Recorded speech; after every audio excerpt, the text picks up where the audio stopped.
할렐루야. 우리 방금 영상을 봤는데요. 세계 제1차 세계대전 1914년도서부터 18년까지 4년여 있었는데요.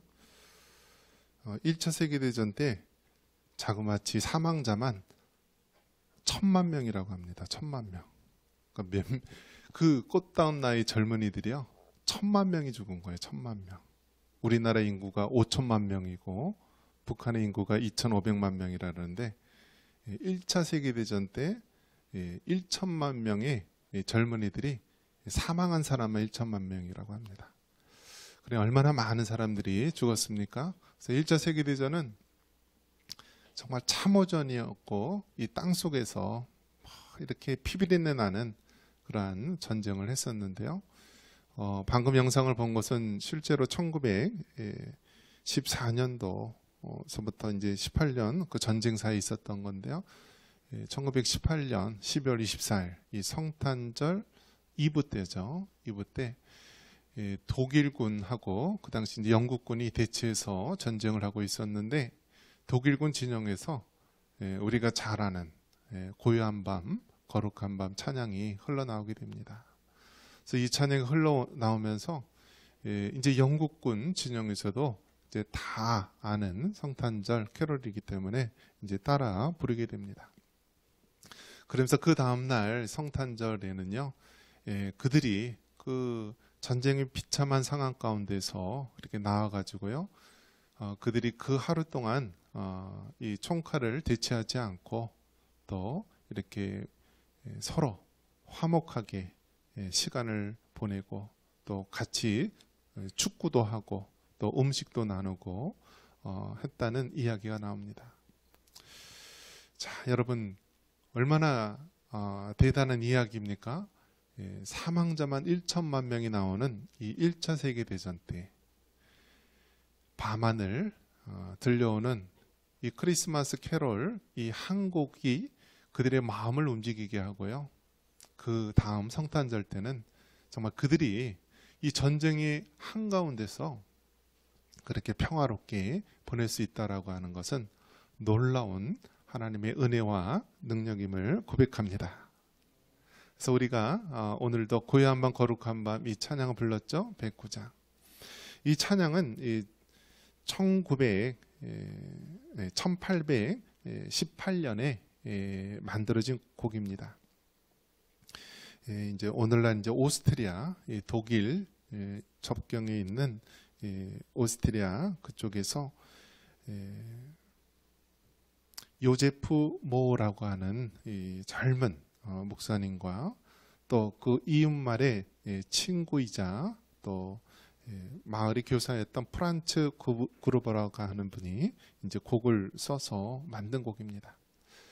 원래는 이 화려하게 성탄절 때 파이프 오르간으로 불을 이렇게 성탄절 때 항상 그런 음악회가 있었는데 그때 마침 교회에서 이 파이프 오르간이 고장이 나가지고 이제 급하게 기타 연주로만 부를 수 있는 노래를 만들게 되었는데 그것이 이 고요한 밤, 거룩한 밤이라는 이 캐럴 크리스마스 노래였고요. 이 노래가 전 세계에서 이 크리스마스 캐럴로 가장 사람들이 좋아하고 많이 알려진 곡이라고 합니다. 그리고 실제로 1차 세계대전 때 1천만 명이나 되는 많은 사상자를 낸 그러한 전쟁 가운데서 이 노래 한 곡으로 잠시나마 이 평화, 하나님의 평화가 임했던 놀라운 기적의 모습도 우리가 체험한 곡이기도 합니다. 자, 한번 따라해 볼까요? 평강의 왕 예수님. 그 성탄절 크리스마스 캐럴 한 곡으로 말미암아 피비린내 나는 그 전쟁터에서 잠시나마 하나님의 사랑과 평화를 누리게 될 수 있었는데요. 바로 우리가 믿는 하나님, 우리가 믿는 예수님이 진정 우리 삶의 평강의 왕이심을 믿으시기 바랍니다. 자, 오늘 읽은 이 이사야 9장 6절에서는 예수님께서 아직 탄생하시기 전에 이미 선지자를 통하여서 하신 말씀인데요.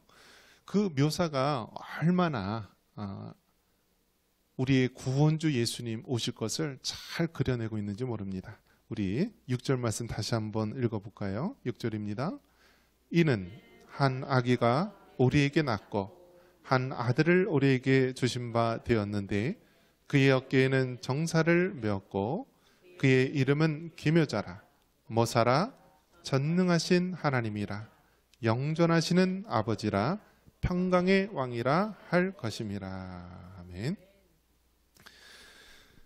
예수님이 이 땅에 2000년 전 오시기 전에 이미 구약의 많은 선지자들을 통하여서 우리를 구원할 메시아, 구세주가 오실 것이다 라고 예언을 하고 있습니다. 그래서 한 아기가 우리에게 낳고 한 아들을 우리에게 주신 바 되었다라고 말합니다. 여러분, 예수님이 이 땅에 오신 것은요, 역사적 사실이고 진실입니다. 우리가 부인하고 부정하고 싶어도 그렇게 될 수가 없는 거예요. 우리가 몇 년도에 살고 있죠? 2022년. 왜 2022년이라 부르죠?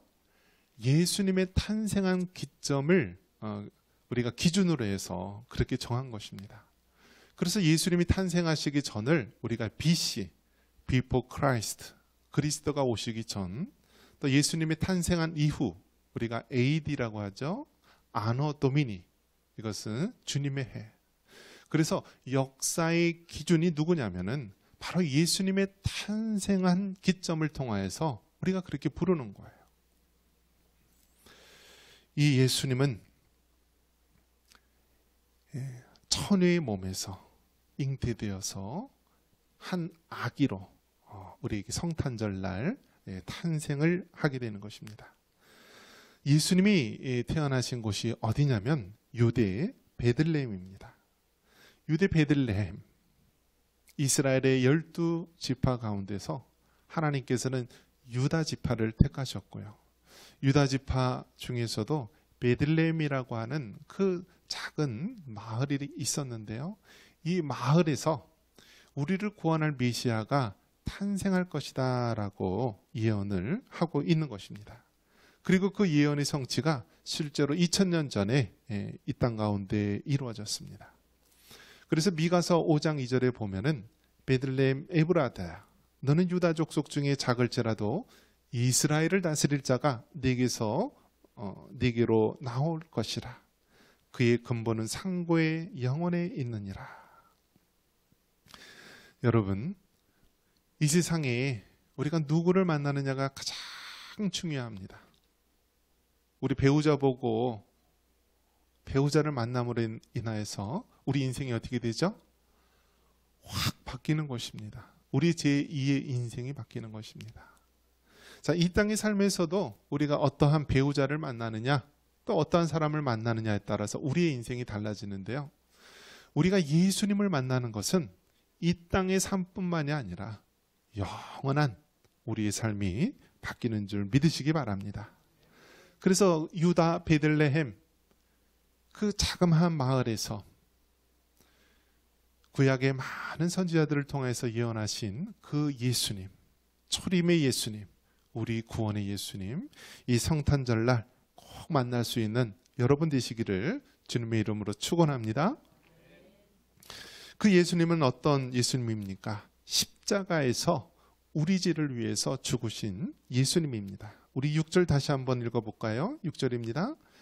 이는 한 아기가 우리에게 낳고 한 아들을 우리에게 주신 바 되어 있는데 그의 어깨에는 정사를 메었고 그의 이름은 기묘자라 모사라 전능하신 하나님이라 영존하신 아버지라 평강의 왕이라 할 것임이라. 아멘. 그의 어깨에는 정사를 메었다라고 말합니다. 이는 십자가에 죽기 위해 오신 예수님을 말하는 것입니다. 한번 따라해 볼까요? 십자가에 죽기 위해 오신 예수님. 예수님, 초림의 예수님, 2000년 전에 처음 이 땅에 오신 초림의 예수님은 십자가에 죽기 위해서 오신 것입니다. 최초의 사람 아담과 하와가 하나님의 명령을 어기고 선악과를 먹음으로 우리 아담과 하와의 모든 인류의 후손들은 다 죄악 가운데 더럽혀져 있습니다. 원죄와 자범죄로 더럽혀진 우리들은요, 서로 미워하고 시기하고 또 살인하고 이 땅에 끊임없이 슬픔과 아픔이 이어지게 됩니다. 여러분, 동물도 그 사나운 사자나 호랑이나 그 맹수들도요, 자기 배가 부르면은 더 이상 사육을 하지 않죠. 그런데 사람은 그렇지가 않아요. 사람은요, 배부르고 만족함이 없어요. 전쟁 때는 1천만 명이나 되는 그 많은 젊은이들이 죽었고요. 2차 세계대전 때는 600만 명이나 되는 많은 유대인들이 또 학살을 당해서 죽지 않았습니까? 이것이 왜 그렇습니까?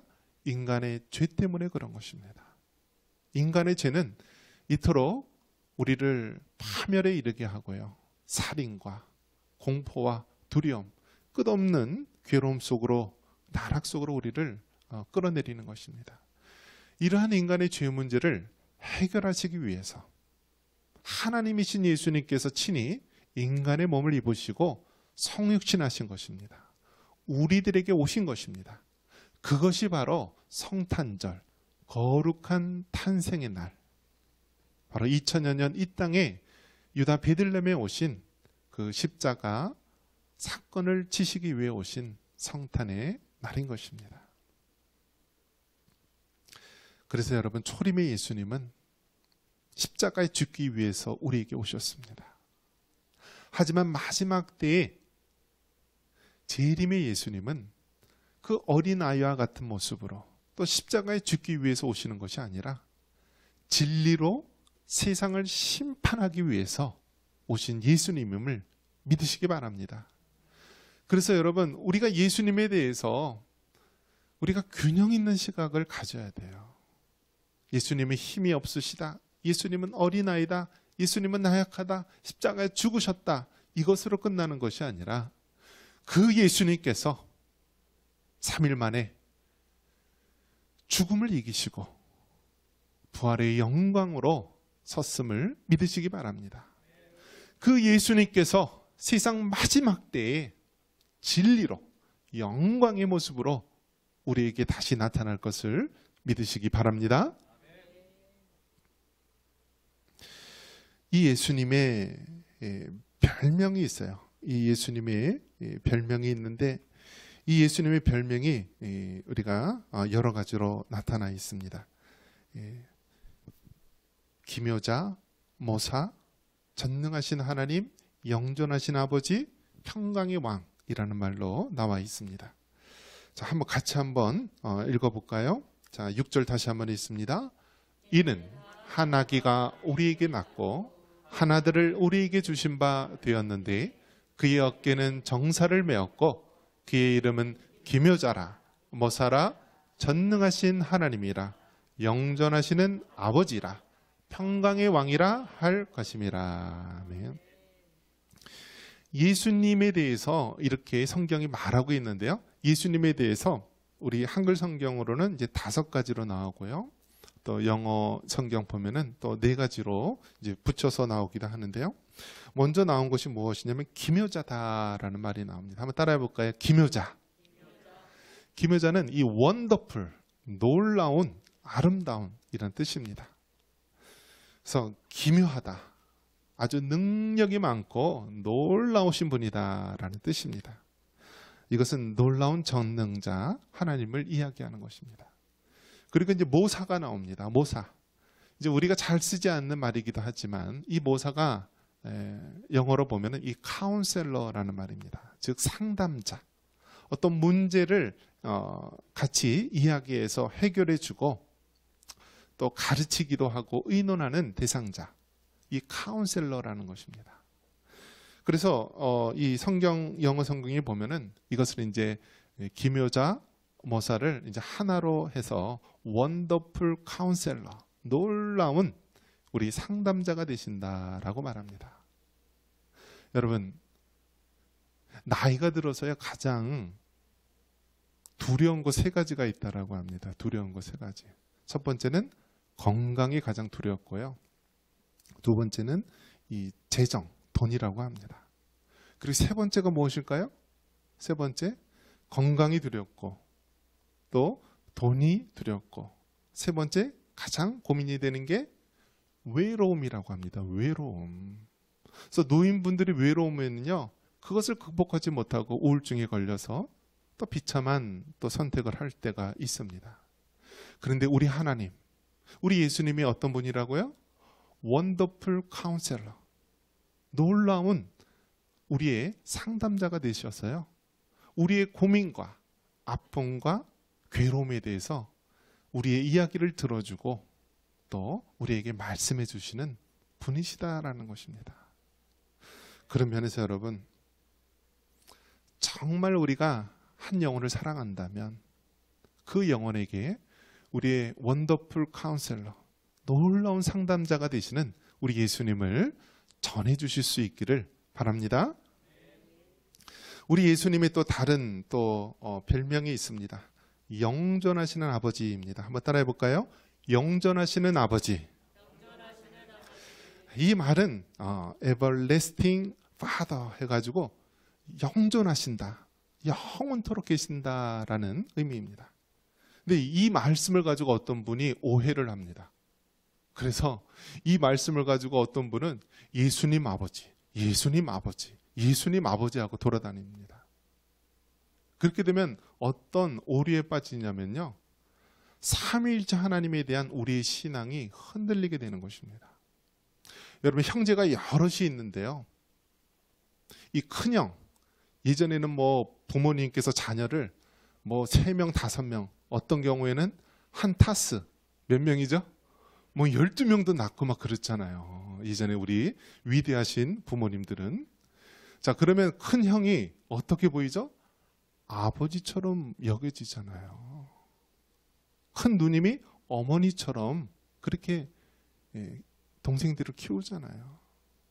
이처럼 우리가 영존하시는 아버지라고 했을 때 우리가 성부 하나님과 헛갈려서는 안 되는 것입니다. 성부 하나님은 성부 하나님대로 계시는 것이고, 우리가 영존하시는 아버지라고 했을 때 그 예수님의 그 오묘하신 아버지와 같은 그러한 성품을 우리가 비유적으로 표현한 것이다라는 것입니다. 그래서 영존하시는 아버지라고 해서 우리가 맨날 예수님 아버지 그렇게 부르면 안 되고, 성부 하나님은 따로 계시는 것이고 예수님께서 우리의 아버지가 되듯이 맏아들이 꼭 아버지와 같은 그런 모습으로 우리에게 다가온다라는 의미로 여러분 받아들일 수 있기를 바랍니다. 자, 그리고 마지막 뭐라고 부르시죠? 예수님을 평강의 왕이라고 부릅니다. 한번 따라해 볼까요? 평강의 왕. 이것이 가장 키포인트, 중요한 것인데요, 하나님은 우리의 원더풀 카운셀러, 아주 기묘한 상담자가 되시고 또 전능하신 하나님, 또 영존하시는 아버지이면서 평강의 왕이 되신다라는 것입니다. 평강의 왕. 여러분, 사람은요, 하나님의 형상을 따라 지음을 받았어요. 그리고 사람은요, 하나님을 예배하고 경배하도록 만든 거예요. 그런데 인간은 죄로 인하여서 그 하나님의 품을 떠나고 세상에서 방황하게 됩니다. 하나님으로 채워져야 될 우리 그 마음을요, 세상의 돈이나 명예나 쾌락으로 아무리 채우려고 해도 채울 수가 없다라는 거예요. 오늘날 너무나 많은 사람들이 그 빈 마음을 세상의 것으로 채우려고 하지만, 채우려고 하면 할수록 그 마음의 공허함과 외로움은 더 커지는 것입니다. 여러분 마음에 예수님을 모시고 사셨습니까? 여러분 마음에 예수님을 모시지 않는다면 우리의 마음은요, 전쟁터와 같고 지옥과 같을 것입니다. 왜 그렇죠? 우리 예수님이 평강의 왕이시기 때문입니다. 이 땅 가운데도 마찬가지입니다. 평강의 왕이신 우리 예수님께서 계신 곳에서는 참된 평화와 또 감사와 기쁨이 넘치는 곳이 되지만, 평강의 예수님이 함께 있지 않는 곳에는 지옥과 같은 전쟁터가 계속되는 것입니다. 우리가 영상을 통해 봤듯이 그 1천만 명이나 되는 많은 젊은이들이 그 1차 세계대전 때 그 참호전에서 죽어나갔는데요. 고요한 밤, 거룩한 밤, 그 아기 예수님을 노래하며 찬양했을 때요. 그 치열한 전쟁에 그 크리스마스 이브와 성탄 평화를 맞이하게 된 것 아닙니까? 그렇게 치열한 전쟁 가운데서도요. 우리 예수님을 부를 때 평화가 오는 것입니다. 우리 주변을 돌아보십시오. 우리 주변에 아직도 예수님을 만나지 못한 자들이 있습니까? 우리 주변에 홀로 죽어가고 있는 독거노인들이 있습니까? 그들에게 평화의 왕 되신 예수님을 전해줄 수 있기를 바랍니다. 그렇게 된다면 지옥과 같은 전쟁터와 같은 우리의 마음이 하늘의 평화로 넘치게 될 것입니다. 누가복음 2장 14절에 지극히 높은 곳에서는 하나님께 영광이요, 땅에서는 하나님이 기뻐하신 사람들 중에 평화로다. 성탄의 아침, 여기 있는 모든 우리 성도들 마음속에 평강의 왕이신 그 예수님을 모시고 영원토록 살아갈 수 있기를 바랍니다. 그리고 여러분의 가족과 이웃 중에 이 평강의 왕이신 예수님을 아직 만나지 못한 분이 있다면 그 영혼들에게 우리 예수님이 증거될 수 있기를 주님의 이름으로 축원합니다.